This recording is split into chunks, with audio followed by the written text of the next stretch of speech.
Hey, I'm Decathlon Gamer. Welcome back to F1 Manager 24, episode number 10. Last time, we made a big push to get into the season until we can get some upgrades onto the car. We've had one upgrade on the car so far.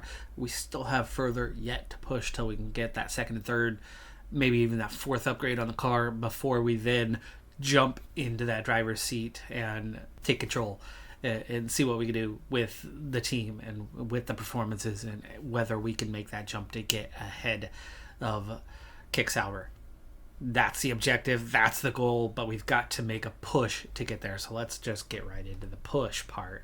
Race engineer Brun is an 81 overall now. The regulation vote, this was a big one because if it was either going to be minimal or moderate regulation changes, I'm hoping for the moderate. I voted against, so against is the moderate versus the minimal. So we want this one to be denied. Ferrari has also voted against. Red Bull has voted against. Kick Sauber and Aston Martin, it looks like we're going to just miss on this one, aren't we? Yes, we are. It's going to be just the 5% reduction to everything, which is sad. The helipad's done. All the other upgrades are done. That last one, the Tour Center, is now a level 4. To get it to a level 5, this will finish our facility upgrades for the time being. That'll be done in just under 3 weeks, just $50K. So no big cost to incur anymore, but big team marketability boost and an extra $100K per week, which will more or less offset, at least to an extent, all of the upgrades that we've had in costs for the facility upgrades that we've had across the board, meaning we should stay just about that 1 million positive balance that we have on a monthly basis. The rear wing already on the car, the first iteration. The first iteration for the underfloor is now on each car as we head to China for this race weekend. So the new comparison has us up to 20th in top speed, meaning we passed one car. So we're probably really close neck and neck with whoever's last in speed, Alpine most likely. High speed cornering with the new underfloor jumps to 19th, meaning we passed one car. But look how close we are to grid average now. So big jump there. Tire preservation has also made some decent progress. Almost grid average with 15th. We're still definitely the slowest car. First sprint race of the year here in China, and Verstappen gets another win. Has he won every single race so far this season? He might have. He's at least won 4 of them anyway. Norris and Leclerc joining him on the podium. Same 10 that always finished at the front this time. And Otakoven gets 18th after getting a DNF in the sprint. Winter gets 20th. The bonus was 20 plus, so we do get that 670,000 bonus this time, which is definitely healthy. It's going to help pay for the underfloor that Otakoven destroyed in that first race, and the engine. We've had to move on to engine number 2. That's probably part of the reason why Otakoven finished a little bit higher than Winter. Winter qualified last. We do beat Haas in this race with Magnussen DNFing and Hulkenberg being the car in between us. So we do get a 10th place. Good result for the team. Otakoven, who hit in 81 about a week back around that last race. Winter now gets it here, so they are both in 81 overall. And her race engineer, Maskell, now in 83. So both drivers 81s, one engineer in 81, and one engineer now in 83. But that is our 4 best overall within the structure. Everybody else is a little bit lower on that staff-wise, but our sporting director, I think, is an 80. New ATR period. Both research projects that we had going are done, so projects 3 and 4 overall, but no manufacturing slots available. I only have 2, so we're still getting the underfloors going. We're still getting some reserve suspension going. We'll have to break into those 2 parts as soon as we can. But in the meantime, on to the design of the next ones. I'm going to take all the hours, split it in half, do 2. We have 2 parts left that we haven't gotten into, that being side pods and suspension. So those are the natural successors to go next to get one project done for every component at this stage of the season.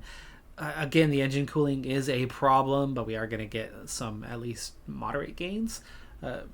These two are going to be the weakest, but they'll still give us gains, and so we'll take it for this period. But it's probably going to be the only time we do an upgrade on either one of these all season, in all likelihood.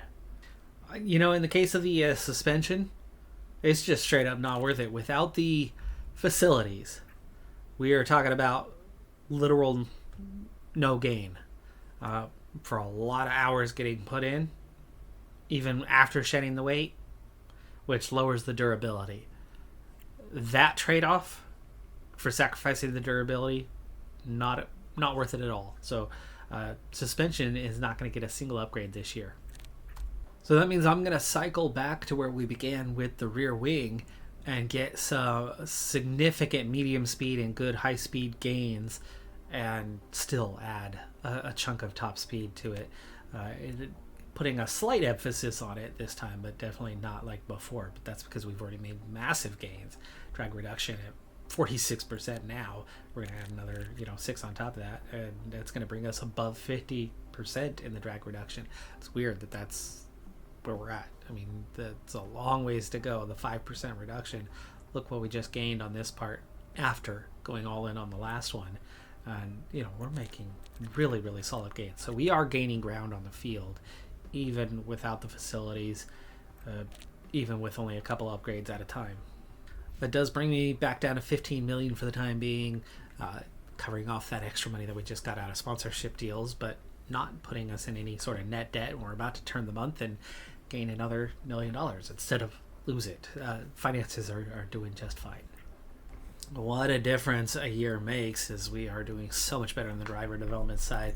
So Vinther gets a +1 in cornering and braking and +2 in adaptability, already bringing it up to an 80. It's definitely not where I like to see her points going, but that's okay. Both of them are balanced for the time being, as it's certainly helpful. There's a lot to gain for either of them, but braking +1, control +1, adaptability +1, and overtaking +2. Wow, that is the best we've seen in the last couple of iterations of F1 Manager in my drivers. For overtaking, that is. Another win for Verstappen, with Leclerc and Sainz rounding out the podium. Alpine, the first team outside of the top 5 to score points this season. Ocon getting 9th place, scoring 2 points for Alpine. We are nowhere to be seen. 20 and 21 with a Haas in last place, and Haas has been last place regularly recently, and Kick Sauber has been that little bit higher. We haven't yet to beat them, but we've beat Haas a couple times already this season. I think we beat Alpine once. Odekoven gets 20th, Vinther gets 21st, 3 and 4 laps down. Not a good race for us, but at the same time, a lot of very, very worn components. It's round 6 of 24. We're a quarter of the way through. We have about 4 sets of everything, so I did stretch and went through that 4th set this time, so we'll get into some new components next time and hopefully finish a little bit higher. Also, we'll have a new front wing next time, and that combined with the engine components should make the difference, because we were well off pace. 136.5 was 2 seconds off the pace, 3 seconds off the pace of anybody else, so we were way behind. That final tour center upgrade is complete, so facilities done for the time being. The highest rated female driver not on our team is free agent and AI generated Joyce Jacobson, a 64 overall, with good braking, reactions, and quartering. The pace ones that you need are her strongest. Her consistency, the accuracy definitely needs work, but the control's okay. So her weakest areas being in the racecraft is fantastic. It's a good distribution. She has average aggression, so she's not too patient, but she's also not going to cause too many accidents. It's a decent driver, and already rated 64, that we are going to go ahead and try to make our first affiliate driver. Okay, ideally for her, she wants a 3-season contract. If we wait till next season, that's not helpful, so we want immediate.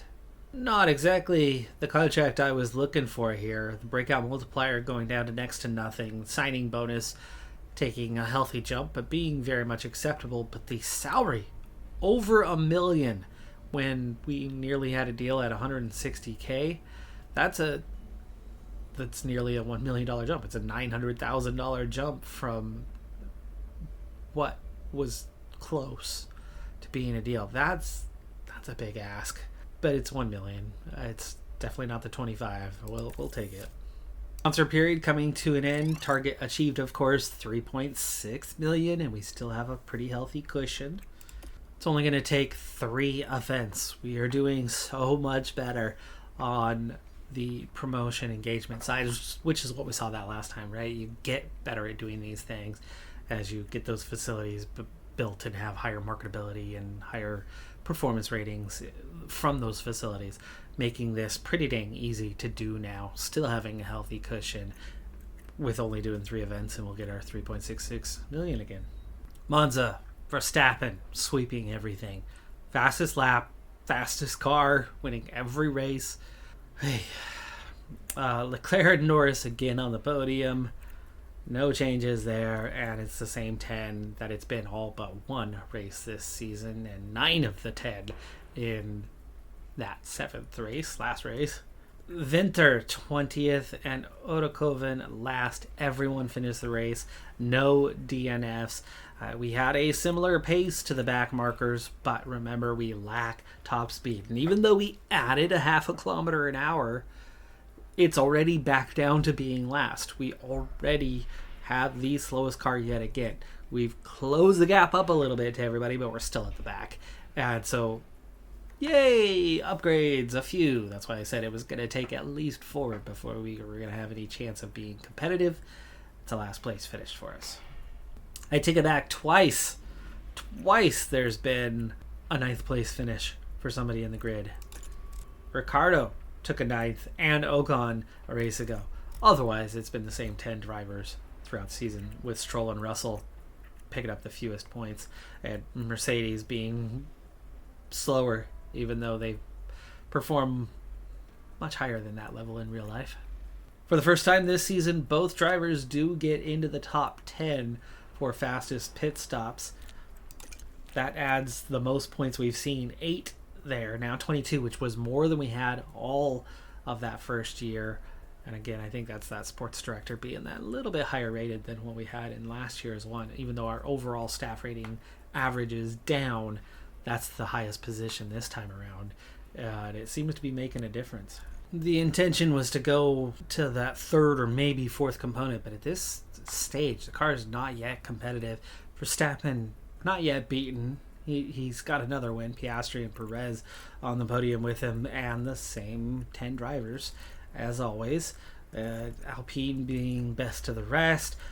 Oedekoven getting 17th in this race, and Winter getting 20th with an RB and a Kicksauber DNFing another Kicksauber behind us. So we do beat a team today. It's our 3rd race of the season in 8 where we've managed to finish 10th, but we have yet to have a 9th place result as a team. But a consistency of 10th would be enough. The board's already starting to get a little bit disgruntled after just 8 races.